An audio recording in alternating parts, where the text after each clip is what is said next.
أعوذ بالله من الشيطان الرجيم. بسم الله الرحمن الرحيم. ولولا أن تصيبهم مصيبة بما قدمت أيديهم فيقولوا ربنا لولا أرسلت إلينا رسولا فنتبع آياتك ونكون من المؤمنين. صدق الله العظيم وصدق رسوله النبي الكريم. يا رب صل وسلم دائما أبدا أبدا أبدا على حبيبك خير الخلق كلهم. سبحانك لا علم لنا إلا ما علمتنا إنك أنت العليم الحكيم. محترم مکرم بھائیو، السلام علیکم ورحمۃ اللہ وبرکاتہ۔ یہ آیات مقدسہ ہے سورہ القصص 20ویں پارے کی، جو میں نے آپ کے سامنے تلاوت کی سعادت حاصل کی ہے، اور اس سے پہلے والی آیات میں جو ہم نے مطالعہ کیا ہے، آپ اس کو ذہن نشین فرما لیں کہ جناب موسیٰ علیہ السلام کے واقعات جو ہے وہ شروع تھے، اور اس آیت کریمہ سے پہلے والی آیات میں اللہ نے اپنے آخری نبی حضرت محمد صلی اللہ تعالی علیہ وسلم کی نبوت اور رسالت پہ جو ہے وہ دلائل جو ہے وہ دیے تھے کہ آپ جناب موسیٰ علیہ السلام کے ساتھ جب یہ سارے واقعات پیش آ رہے تھے، آپ اس وقت موجود نہیں تھے، اور سوائے وحی الہی کے آپ کے پاس اور کوئی ذریعہ بھی نہیں تھا ان واقعات کو صحیح بیان کرنے کا۔ تو جب آپ ان واقعات کو صحیح ان لوگوں کو سنا رہے ہیں، تو اس کا یقیناً یہ مطلب ہے کہ آپ کی طرف اللہ کی طرف سے وحی نازل ہوتی ہے، آپ اللہ کے سچے اور برحق جو ہے وہ رسول۔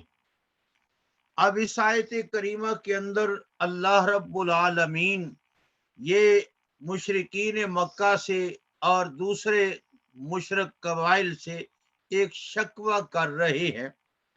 اور قرآن حکیم کی جو نزول کی وجہ ہے رب تعالی وہ بیان فرما رہے ہیں، اور وہ وجہ یہ ہے، مفسرین نے یہ بات لکھی ہے کہ یہ مشرکین مکہ اور ارد گرد کے دوسرے قبائل جو تھے، یہ اپنے کفر و شرک کی انتہاؤں کو پہنچے ہوئے تھے، اور کفر و شرک کے ساتھ ساتھ دوسری بد اخلاقیاں جو تھیں، جس طرح بیٹیوں کو زندہ درگور کرنا، اور اپنی ماؤں کو یعنی سوتیلی ماؤں کو اپنے نکاح میں جو ہے وہ لے لینا، اور پھر شراب اور کباب اور یہ ساری چیزیں جو ہے ان کے اندر اپنے عروج پہ پہنچ چکی تھی۔ تو فرمایا کہ اللہ تعالی اگر ان حالات میں تم کو پکڑتے اور عذاب دیتے تو تم یہ اللہ سے شکایت کرتے کہ اللہ تو نے ہماری طرف تو نہ کوئی کتاب بھیجی، کتاب ہدایت بھیجی، اور نہ ہی کوئی رسول بھیجا، اور پھر بغیر کسی دلیل اور حجت کے تو ہم کو یہ عذاب دے رہا ہے اور ہلاک کر رہا ہے۔ تو رب تعالیٰ نے ان کی اس شکایت اور ان کی اس جو ہے وہ بات پہ یہ آیات کریمہ نازل فرمائی، اور اس جیسی ایک آیت آپ پہلے سورہ طٰہٰ میں بھی مطالعہ فرما چکے ہیں، اور پہلے میں اس کا ذرا ترجمہ آپ کی خدمت میں عرض کر دوں۔ اللہ فرماتے ہیں سورہ طٰہٰ میں 16ویں پارے میں، وَلَوْ أَنَّا أَهْلَكْنَاهُمْ بِعَذَابٍ مِّن قَبْلِهِ لَقَالُوا رَبَّنَا لَوْلَا أَرْسَلْتَ إِلَيْنَا رَسُولًا فَنَتَّبِعَ آيَاتِكَ مِن قَبْلِ أَن نَّذِلَّ وَنَخْزَىٰ۔ اور اگر ہم ان کو ہلاک کرتے عذاب کے ساتھ من قبل ہی، اس قرآن اور صاحب قرآن کے آنے سے پہلے، تو یہ یقیناً کہتے اے ہمارے رب کیوں نہیں تو نے ہماری طرف اپنا رسول بھیجا، ہم تیری آیات کی اتباع کرتے پہلے اس بات کے کہ تو ہم کو ذلیل کرتا اور ہم کو رسوا کرتا۔ تو اس آیت کریمہ کے اندر بھی رب تعالی نے اسی بات کا ذکر فرمایا ہے، ولولا، اور اگر قولہم، ان کی یہ بات نہ ہوتی کہ اللہ تعالی جب ان کو عذاب دیتا بما قدمت ایدیہم، ان کے اپنے کرتوتوں کی وجہ سے، اپنے گناہوں کی وجہ سے، فیقولو، تو پھر وہ کہتے، اگر رسول نہ آئے ہوتے، کتاب نہ آئی ہوتی، تو کہتے ربنا لولا ارسلت الینا رسولا،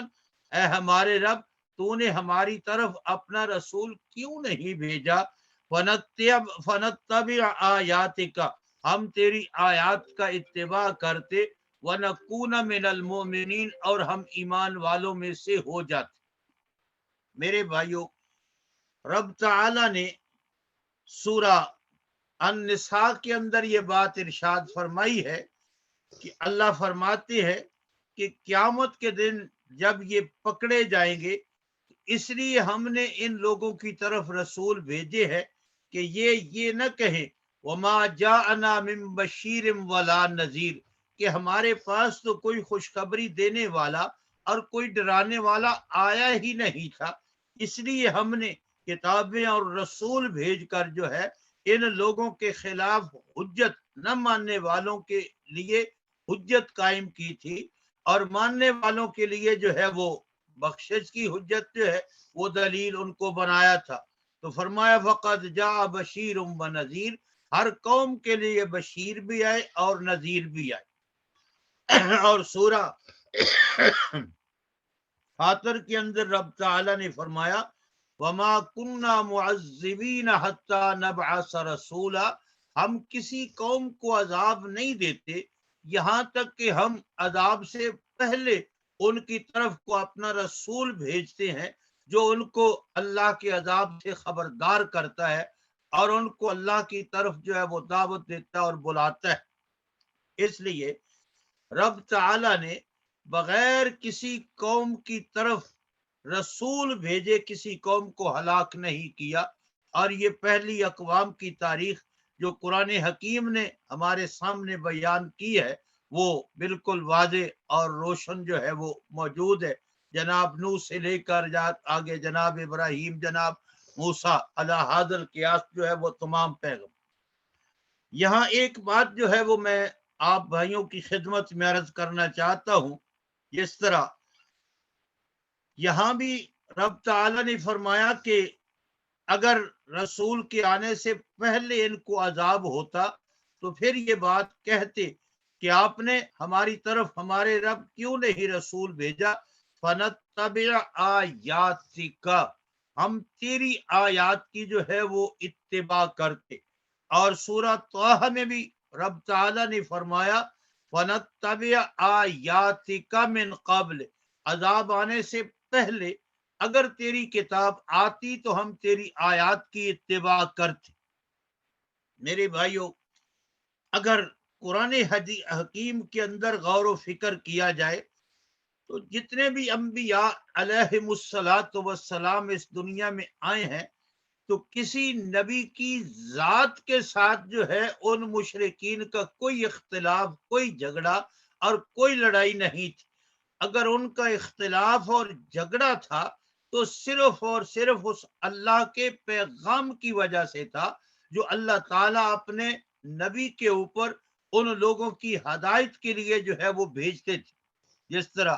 سورہ الانعام کے اندر رب تعالیٰ نے ارشاد فرمایا قد نعلم انه ليحزنك الذي يقولون فانهم لا يكذبونك ولكن الظالمين بآيات الله يجحدون۔ کہ اے پاک پیغمبر، ہم خوب جانتے ہیں کہ ان کے طعن و تشنیع سے آپ غم زدہ ہوتے ہیں، پریشان ہوتے ہیں، لیکن آپ یقین کریں کہ یہ آپ کی تکذیب نہیں کرتے، آپ کی ذات کی تکذیب نہیں کرتے، لیکن یہ ظالم لوگ جو ہے یہ تو ہماری آیات کا انکار کرتے ہیں۔ اور یہ بات عقل میں بھی آتی ہے کہ پیغمبر کی ذات کے ساتھ پیغمبر کی زندگی تو بڑی صاف اور شفاف اور اخلاق سے بھرپور ہوتی ہے، جس طرح وہی الہی کے نازل ہونے سے پہلے مشرقین مکہ بھی آخری نبی کو امین اور صادق کہتے تھے، امانت دار اور سچا کہتے تھے، لیکن جو ہی اللہ کا پیغام آیا تو وہ اللہ کے پاک نبی اور آپ سے پہلے تمام انبیاء کے جو ہے وہ دشمن ہو۔ اس طرح جناب موسیٰ علیہ السلام فرعون کے گھر میں پرورش کرتے ہیں، لیکن جب اللہ کا پیغام جناب موسیٰ کی طرف آیا تو وہی فرعون آپ کے خون کا پیاسا ہو گیا۔ تو اس لیے یہاں بھی اور دوسرے مقامات پہ بھی رب تعالی جو ہے وہ اپنی آیات کا ذکر فرماتے ہیں کہ یہ مشرکین کہتے ہیں کہ اگر ان کے پاس رسول نہ آئے، کتاب نہ آئے تو اللہ ان کو عذاب دے، تو یہ کہیں گے، یہ شکایت کریں گے کہ اللہ تو نے خواہ مخواہ ہم کو عذاب دیا ہے، حالانکہ ہماری طرف تو نے کوئی رسول نہیں بھیجا، آتا وہ تیری طرف سے کتاب لے آتا تو ہم تیری آیات کی اتباع کرتے۔ اور آگے جو دوسری آیت مقدسہ ہے، وَلَمَّا جَاءَهُمُ الْحَقُّ مِنْ عِنْدِنَا قَالُوا لَوْلَا أُوتِيَ مِثْلَ مَا أُوتِيَ مُوسَى أَوَلَمْ يَكْفُرُوا بِمَا أُوتِيَ مُوسَى مِنْ قَبْلُ قَالُوا سِحْرَانِ تَظَاهَرَا وَقَالُوا إِنَّا بِكُلٍّ كَافِرُونَ۔ فرمایا جب ان کے پاس حق آ گیا ہماری طرف سے تو انہوں نے کہا کیوں نہیں یہ دیے گئے مثل وہ جو دیے گئے موسیٰ، کیا انہوں نے انکار نہیں کیا جو کچھ دیے گئے تھے موسیٰ پہلے سے اس کا؟ اور انہوں نے یہ بات نہیں کہی کہ یہ تو دونوں جادوگر ہیں، ایک دوسرے کے مددگار ہیں، اور انہوں نے یہ نہیں کہا ہم ہر ایک کے ساتھ انکار کرنے والے ہیں۔ یہ آیت کریمہ جو پہلے ہم نے مطالعہ کی ہے اس کے بعد والی آیت ہے۔ اللہ فرماتے ہیں کہ جب ہم نے ان پہ حجت قائم کرنے کے لیے حق کو بھیج دیا اپنی طرف اپنے رسول اور اپنی پاک کتاب کی صورت میں، تو انہوں نے اس کو ماننے کے بجائے آگے سے حجت کی کہ آپ کو وہ کچھ کیوں نہیں دیا گیا جو جناب موسیٰ علیہ السلام کو دیا گیا تھا۔ ایک تو اس سے مراد مفسرین نے لکھے ہیں وہ معجزات، یعنی لاٹھی کا سانپ بننا یا جو ہے وہ ہاتھ کا سفید نکل آنا۔ حالانکہ اللہ تعالی نے جا بجا قرآن حکیم کے اندر اس بات کا ذکر فرمایا ہے کہ قرآن حکیم سے بڑا معجزہ اور کوئی معجزہ ہو سکتا ہی نہیں ہے۔ اس لیے پیغمبر کا وجود جو ہے وہ بھی ایک معجزہ ہے، لیکن حجت بازی کے لیے وہ ایسی باتیں کرتے ہیں کہ آپ کو وہ کچھ نہیں دیا گیا جو جناب موسیٰ کو دیا گیا۔ اور ایک یہ بھی بات جو قرآن حکیم کے اندر بھی ذکر ہوئی ہے کہ یہ مشرکین کہا کرتے تھے کہ یار یہ عجیب پیغمبر ہے، اس سے پہلے تو جتنی کتابیں نازل ہوئیں اللہ تعالیٰ نے یک بارگی جو ہے ان کو اپنے پیغمبر کو دے دیا، اور ان پہ نازل ہونے والا کلام یہ تھوڑا تھوڑا تھوڑا تھوڑا نازل ہوتا ہے۔ تو اس سے یہ بات پتہ چلتی ہے کہ یہ خود بخود بناتے ہیں، اور جو بناتے ہیں اس کو پھر ہمارے سامنے پیش کر دیتے ہیں۔ اور سورہ نمل میں آپ پہلے اس بات کا ذکر پڑھ چکے ہیں، سورہ فرقان میں وَقَالُوا لَوْلَا نُزِّلَ عَلَيْهِ الْقُرْآنُ جُمْلَةً وَاحِدَةً۔ یہ کافر اور مشرک کہتے ہیں کیوں نہیں اس پہ نازل کیا گیا اس قرآن کو ایک ہی مرتبہ جو ہے کہ یہ کتاب جو ہے دونوں گتوں کے درمیان الحمد سے لے کر والناس تک جو ہے ایک ہی مرتبہ جو ہے وہ آ جاتا۔ تو یہ بھی ان کا یہ مطلب ہو سکتا ہے کہ جس طرح جناب موسیٰ علیہ السلام کو کتاب یک بارگی جو ہے وہ دی گئی تھی، اور اس پیغمبر آخری پیغمبر کو اس طرح قرآن کیوں نہیں دیا گیا؟ اللہ تعالی ان کی اس بیہودہ بات کا جواب دیتے ہیں، اچھا اولم یکفروا بما اوتی موسیٰ من قبل، کیا جو جناب موسیٰ علیہ السلام کو معجزات ملے، جو ان کو کتاب ملی، کیا اس کتاب کو اس دور کے مشرکین نے مان لیا تھا یا انکار کیا تھا؟ اور یقیناً جو ہے جناب موسیٰ علیہ السلام کے معجزات کا بھی اور جناب موسیٰ پہ نازل ہونے والی کتاب کا بھی جو ہے وہ انکار کیا گیا تھا۔ اور ایک بات قلبی کے حوالہ سے مفسرین نے، یہ ایک امام ہے مفسر ہیں، ان کے حوالہ سے ایک یہ بھی بات لکھی ہے، یہ سورہ مکی ہے، کہ جب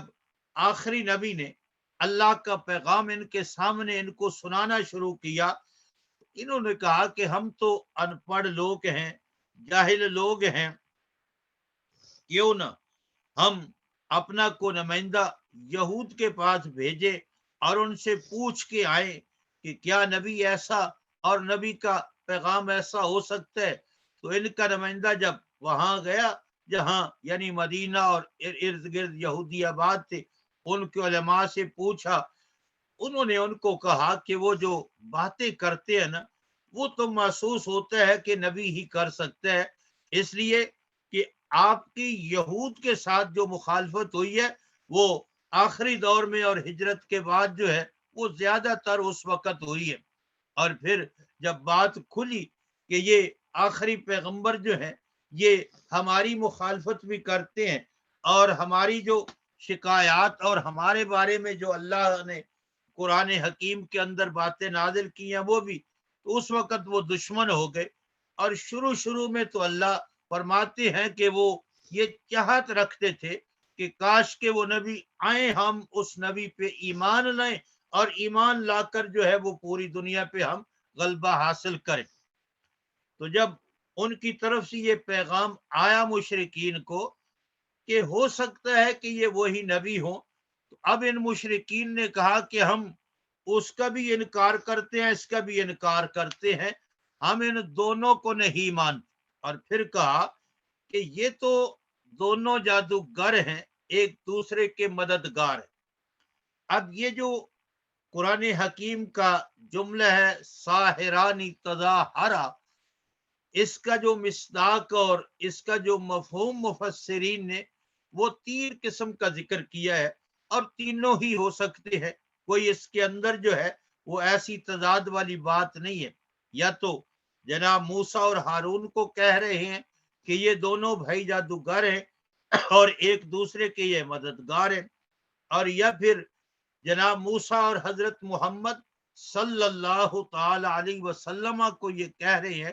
کہ یہ تو دونوں جادوگر ہے، جو باتیں موسیٰ نے کہی وہی حضرت محمد بھی کہہ رہے ہیں۔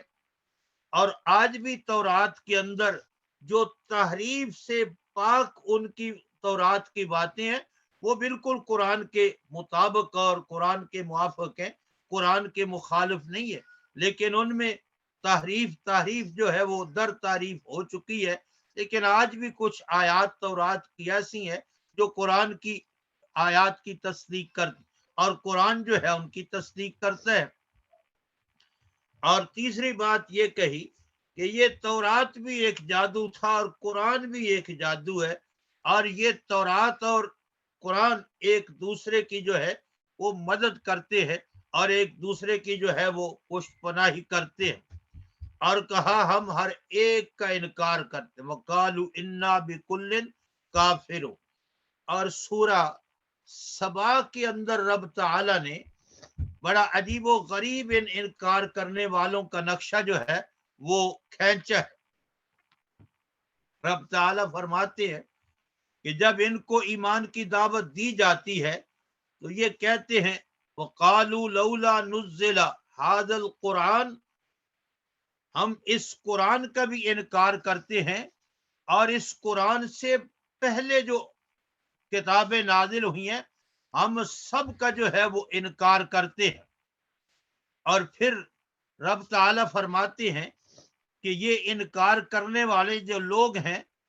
ان کا جو میدان محشر میں حشر ہوگا وہ بھی بڑا عجیب و غریب۔ یہ نسب شروع ہوتا ہے یہ 22ویں پارے سورہ سبا، وقال الذین کفروا لن نؤمن بهذا القرآن